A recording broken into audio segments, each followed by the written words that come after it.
A continuación presentamos el trabajo final del curso de Diagnósticos Psicológicos del Grupo 169 de la Universidad Nacional Abierta de Distancia. Este trabajo es presentado por Paula Andrea Hernández, Viviana Andrea Bermúdez, Carlos Hermel Tavera, Marix Alejandra Farfán. El proceso que llevaremos a cabo se basa en el psicodiagnóstico. Realizaremos el análisis de un caso clínico, la valoración inicial y la anamnesis con el fin de determinar el posible o los posibles diagnósticos. A partir de allí, definir la terapia adecuada y el apoyo terapéutico necesario para realizar una intervención integral y efectiva. El caso que estudiaremos es el de Carlos Bermúdez, paciente de 35 años de edad, quien es traído a consulta de manera involuntaria por una amiga, quien refiere tener un cuadro de cambios de comportamiento y heteroagresividad.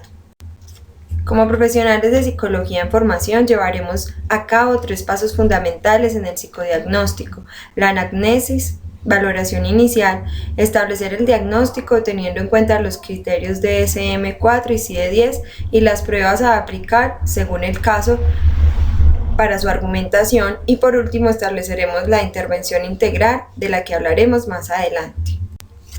El objetivo de la evaluación es determinar las causas del cuadro clínico, las variables que la agudizan y los antecedentes a través de un acercamiento individualizado. En la anamnesis tenemos en cuenta los datos personales, el motivo de la consulta, la enfermedad actual, los antecedentes y los hallazgos en la exploración clínica que van de la mano con la entrevista. Encontramos entonces un paciente masculino de 35 años de edad, oriundo de Bogotá, pero que vive actualmente en Pereira. Es bachiller e inició estudios en Derecho, pero se retiró en tercer año y ahora labora como empleado en una empresa pública. En la enfermedad actual encontramos un paciente que refiere no padecer ninguna enfermedad, considera injustificado el internamiento, es intransigente, radical, desconfiado, crítico, irritable y con mala tolerancia a la imposición de límites. Los antecedentes más relevantes son parto con sufrimiento fetal sin secuelas, cambios de carácter en la adolescencia y desconfianza sin motivo aparente, rivalidad con su hermano menor, abandonó los estudios universitarios y tiene dificultades para relacionarse con las demás personas. En cuanto a las relaciones amorosas, se mencionan 3 de las cuales han sido rupturas decididas por sus parejas y tras las cuales ha presentado periodos de tristeza y marcado recaimiento. Los antecedentes mórbidos: el trauma craneoencefálico por accidente de tránsito con secuelas, como la pérdida de la agudeza visual del ojo izquierdo debido a lesión del nervio óptico, fumador pesado de 20 cigarrillos diarios, consumo de alcohol, hachís y cannabis. El antecedente familiar más relevante es 2 primos hermanos con esquizofrenia. La entrevista es una técnica clínica, es el instrumento fundamental del trabajo no solo para el psicólogo, sino también para otros profesionales, psiquiatras, trabajadores sociales, sociólogos, entre otros. Realizaremos una entrevista semiestructurada, permitiendo al paciente expresarse con tranquilidad, haciéndole preguntas puntuales para evaluar su estado mental, sus reacciones, raciocinio e indagar los diferentes factores que inciden en su estado actual. En la exploración, encontramos un paciente consciente, alerta, orientado, colaborador parcial, con adecuada presentación personal, ansiedad flotante intensa, hipertonía objetiva, pensamiento ideofugitivo, ideación megalomaníaca parcialmente estructurada, comenta revelación divina y asegura ser el Hijo de Dios, insight negativo y alteración del comportamiento. Entre los factores desencadenantes está el cambio de ciudad, la soledad, pero el más incidente es el consumo de sustancias psicoactivas y alcohol desde la adolescencia, además del tabaquismo incrementado en la adultez. Posterior a la valoración respectiva, realizamos 3 pruebas psicométricas que, en conjunto con los manuales de diagnóstico DSM-4 y CIE-10, nos permitirán establecer un diagnóstico. Las pruebas que hemos escogido son el test de la percepción temática, el test de Rorschach y el inventario multifásico de Minnesota, MMPI por sus siglas en inglés. El test de percepción temática es uno de los más completos para evaluación psicodiagnóstica de la personalidad. Permite la evaluación profunda y dinámica de la personalidad normal como la patológica. Esto con el propósito de explorar los conflictos, temores, deseos, esperanzas y experiencias encubiertas en nuestro paciente, las cuales esperamos que proyecte en sus historias. En esta prueba se hace a través de la interpretación que el sujeto da a una serie de láminas con dibujos. El entrevistador pretende profundizar en algunos aspectos de la personalidad del individuo. El test de Rorschach es uno de los más completos para evaluación psicodiagnóstica de la personalidad. Este test consiste en una serie de 10 láminas que presentan manchas de tinta, las cuales se caracterizan por su ambigüedad y falta de estructuración. Estas láminas son entregadas a la persona por parte del psicólogo y en forma sucesiva se debe preguntar qué es lo que podría ser la lámina que observa, cómo lo ve y dónde lo ve. El análisis está basado en el tipo de respuesta dadas por la persona a cada una de las manchas de tinta. El especialista puede establecer o contrastar hipótesis acerca del funcionamiento psíquico de la persona examinada. El inventario multifásico de personalidad de Minnesota es una de las pruebas más usadas en pruebas de personalidad para salud mental. Su diseño está enfocado en la identificación del perfil de personalidad y la detección de psicopatologías. Su aplicación es individual y colectiva, dura aproximadamente de 90 a 120 minutos y solo se aplica a adultos entre los 19 y 65 años de edad.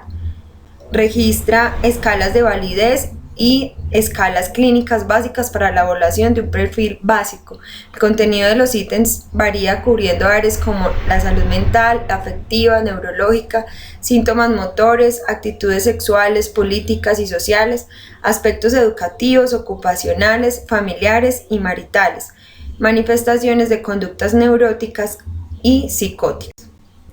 Para establecer el diagnóstico nos hemos basado en los criterios de los manuales y hemos concluido que el paciente presenta trastorno límite de la personalidad, abuso de sustancias e intoxicación por sustancias.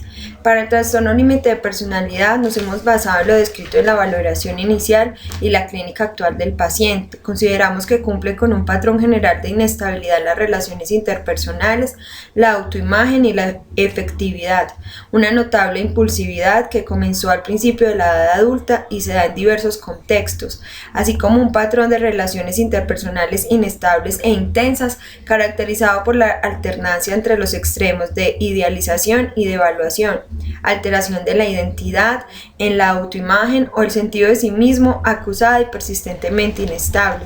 Presenta impulsividad en al menos 2 áreas que es potencialmente dañina para sí mismo. Un ejemplo de ello es el derroche, el sexo promiscuo y consumo de sustancias. En cuanto al estado de ánimo, evidenciamos inestabilidad afectiva debido a una notable reactividad del estado de ánimo, episodios de intensa disforia, irritabilidad o ansiedad, así como sentimientos crónicos de vacío. El abuso de sustancias. Reconocemos el consumo frecuente de alcohol, cigarrillos, cannabis y hachís, que da lugar al incumplimiento de obligaciones en el trabajo, la escuela o la casa. Comenta problemas legales repetidos relacionados con la sustancia de agresividad. El consumo continuado de la sustancia a pesar de tener problemas continuos o recurrentes, o problemas interpersonales causados o exacerbados por los efectos de la misma, como fue referido en la ruptura de las relaciones anteriores por este motivo. Intoxicación por sustancias. Teniendo en cuenta el consumo de hachís días anteriores a la consulta, sin especificar la cantidad, por lo que puede presentar cambios psicológicos o comportamentales desadaptativos clínicamente significativos debidos a la exposición a la sustancia por el efecto que causa sobre el sistema nervioso central.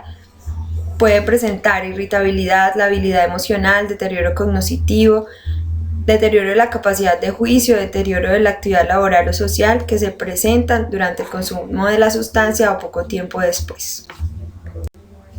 Las intervenciones buscan reforzar su adaptación ante situaciones de angustia, facilitar los procesos de recuperación y el bienestar familiar, social y laboral, así como incrementar las herramientas para hacer frente a los conflictos y problemas. Entre las terapias a utilizar encontramos psicoeducación o psicoterapia, la cual se refiere a la educación dada a las personas que padecen un trastorno mental, buscando que entienda y sea capaz de manejar su enfermedad.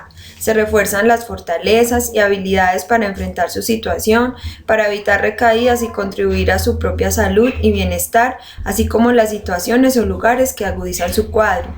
Terapia cognitivo-conductual. Esta terapia se centra en ayudar a la persona a restablecer la conexión y armonía entre los pensamientos, los sentimientos y la conducta al presentar un trastorno mental, como en este caso. El tratamiento estructurado para el abuso de sustancias, ya sea alcohol o drogas. Primero, la desintoxicación, donde encontramos la etapa de estabilización. Posteriormente viene la rehabilitación, que es la etapa donde prevenimos recaídas. El posttratamiento, donde es importante el apoyo familiar o de la red de apoyo con la que cuenta el paciente. Y la terapia cognitivo-conductual también se usa en el tratamiento estructurado para el abuso de sustancias, ya que desarrolla procesos de aprendizaje valiosos para el tratamiento del alcoholismo y de la adicción a otras sustancias. Conclusiones.